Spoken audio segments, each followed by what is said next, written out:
मैंने करीब से 6 फीट से गोलियां देखी। मुझे बोलने दीजिए सर, हो सकता है कि कल दिन ना देखूं मैं इन गोली चलाने वालों से डर कर खामोश नहीं बैठने वाला हूं। मुझे जिंदा रहना है तो अपनी आवाज उठाना है, मुझे अब जिंदा रहना है तो सरकार किसी के उनके खिलाफ बोलना है। और अगर गोली लगती है तो मुझे कबूल है, मगर मैं घुटन की जिंदगी नहीं गुजार सकता sir. Press the bell icon on the YouTube app and never miss another update. आपका बेहद शुक्रिया कि कल शाम में आपने फ़ोन करके मेरी खैरियत और मुझसे दरियाफ़्त किया कि क्या हुआ, और आपने मुझे बताया कि आपने फ़ौरन पुलिस के आला अहदेदारों से बातचीत भी की। मैं आपका बेहद शुक्रिया अदा करता हूं कि आपने अपनी संवैधानिक जिम्मेदारी को एक रुकने पार्लिमान की जान पर जब कातिलाना हमला किया गया टोल गेट पर, आपने उस बात की, मैं आपका शुक्रिया अदा करता हूं। स्पीकर साहब, मैं मुख्तसर से यहाँ पर ये बात कहना चाहूँगा कि मुख्तलिफ़ सियासी पार्टियाँ मुख्तलिफ़ प्रदेश में इक़्तिदार पर हैं। ये बात आप तमाम को मैं गोशेगुजार कर रहा हूँ कि आखिर ये कौन लोग हैं जो गोली पर भरोसा करते हैं, बैलेट पर नहीं करते। आखिर ये कौन लोग हैं जो इतना रेडिकलाइज हो चुके हैं कि इनको इस संविधान पर एतमाद नहीं रहा, उनको अंबेडकर के बनाए हुए संविधान के ख़िलाफ़ हैं, जो इतनी नफ़रत पैदा करते हैं। आखिर ये कौन लोग हैं? मैं इसको सियासी गुफ्तगू नहीं करूँगा, ये सब के लिए छोड़ रहा हूँ, क्योंकि जहाँ तक मुझे मालूम कि मैं 2 मरतबा का विधायक हूँ, 4 मरतबा का सांसद हूँ, और अगर इस तरह से अगर राजनीति आगे बढ़ेगी कि टोल गेट पर गाड़ी रुकती है और 4 राउंड गोलियाँ चलाई जाती हैं, आखिर इन नौजवानों को ये कैसे रेडिकलाइज हुए? और मैं सरकार से पूछना चाहता हूँ कि क्या उन्होंने ये रेडिकलाइजेशन सैयद कुतुब की किताब पढ़कर रेडिकलाइज हुए, अब्दुल्ला अज़ाम की किताब पढ़कर रेडिकलाइज हुए, या अयमन अल ज़ोहरी की किताब पढ़कर रेडिकलाइज हुए? इसीलिए मैंने सरकार से 2015 में कहा था कि इंटरनल सिक्योरिटी डिपार्टमेंट MHA में, उसमें तमाम मज़ाहिब के लोगों का एक काउंटर रेडिकल सेल बनाइए आप। और सर, ये रेडिकलाइज हो चुके हैं तो भारत की इससे राइट विंग कम्युनिज्म और टेररिज्म बढ़ेगा। मैं आपसे अपील कर रहा हूं कि जो गलती NDA 1 में की थी, आप वही करने जा रहे हैं। आपको नुकसान होगा, आपकी सरकार को नुकसान होगा, देश को तो, देश की सालिमियत को खतरा तो पैदा हो रहा है।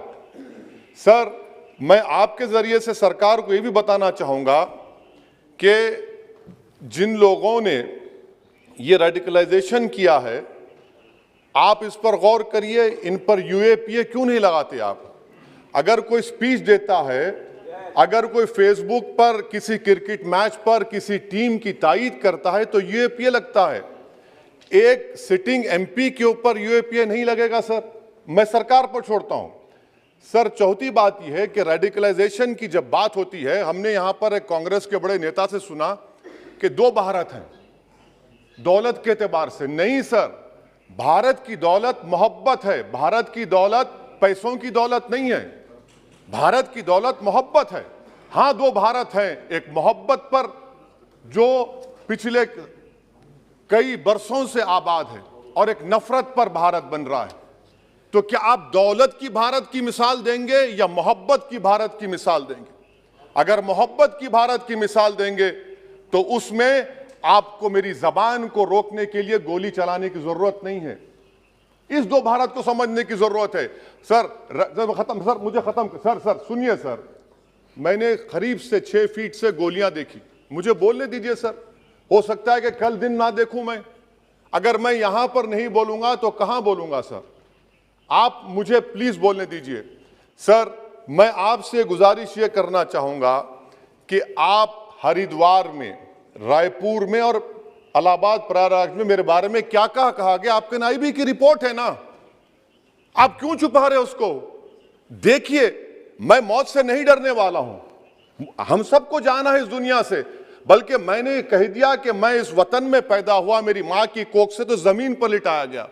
जब मेरी आंख बंद हो जाएगी तो इंशाल्लाह औरंगाबाद की जमीन मुझे दफनाया जाएगा। मगर मैं आपसे अपील करना चाह रहा हूं सरकार से सर, कि जो कुछ बातें की गई हैं उसको देखिए। मैं Z कैटेगरी सिक्योरिटी नहीं चाहिए मुझे, मैं हरगिज नहीं चाहिए मुझे। मैं 94 से पॉलिटिक्स में हूं।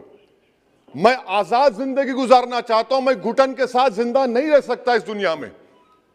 मुझे जिंदा रहना है तो अपनी आवाज उठाना है। मुझे अब जिंदा रहना है तो सरकार किसी के उनके खिलाफ बोलना है।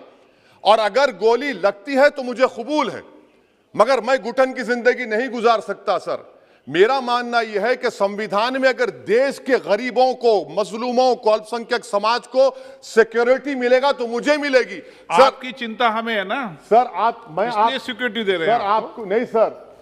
देश के गरीब बचेंगे तो मैं बचूंगा। ओवैसी की जान इखलाक पीलू से बढ़कर नहीं है सर। ओवैसी की जान उस वक्त बचेगी जब गरीब की जान बचेगी। इसीलिए मैं आपके जरिए सरकार से अपील करना चाहूंगा कि सर इस नफरत को खत्म करिए, इस नफरत को खत्म करिए और इस पर आप गौर करिए। मैं नहीं लूंगा सिक्योरिटी। मैं जेड कैटेगरी नहीं चाहता हूं सिक्योरिटी। मुझे ए कैटेगरी का शहरी बनाइए आप। मुझे एक कैटेगरी का शहरी बनाइए ताकि मेरी और आपकी जिंदगी बराबर हो। जब देश के प्रधानमंत्री पर सिक्योरिटी ब्रीच हुआ, अपोजिशन की तरफ से मैंने कहा था कि गलत हुआ। सब सेकुलर पार्टी के लोगों ने कहा कि ओवैसी तुम क्यों बोले, तुम क्यों बोले। मैंने कहा नहीं, देश का प्रधानमंत्री मेरा है। सिक्योरिटी ब्रीच हुई तो एक्शन लेना चाहिए। मगर 4 मर्तबा के एमपी पर कोई 6 फीट के फासले से 4-4 गोली चलाता है। मुझे मौत है, हम सबकी मौत है, मगर मैं इन गोली चलाने वालों से डर कर खामोश नहीं बैठने वाला हूं। और मैं दुआ करता हूं कि उत्तर प्रदेश में पुरअमन पोलिंग होगी इंशाअल्लाह। उत्तर प्रदेश की जनता गोली चलाने वालों का जवाब बैलेट से देगी, नफरत का जवाब मोहब्बत से देगी और कमजोरों को दबाने का जवाब हिस्सेदारी से देगी। मेरी आपसे गुजारिश है सर कि मुझे जेड कैटेगरी नहीं चाहिए। मैं रिजेक्ट करता हूं। आप इंसाफ करिए सर, उस पर यूएपीए लगाइए। और इनके दिमाग कौन है? 2 लोग रेकी करते हैं, उनको मालूम कि मैं मीरठ की ठोर से आ रहा हूं उस टोल गेट पर, और 6 फीट के फासले पर गोली चलाते हैं। तो आप देख लीजिए सर, आप सरकार के हवाले। अगर आप इंसाफ करना चाहे आप इंसाफ कर सकते, मगर रेडिकलाइजेशन आपको नुकसान पहुंचाएगा और इससे राइट विंग टेररिज्म बढ़ेगा। शुक्रिया सर।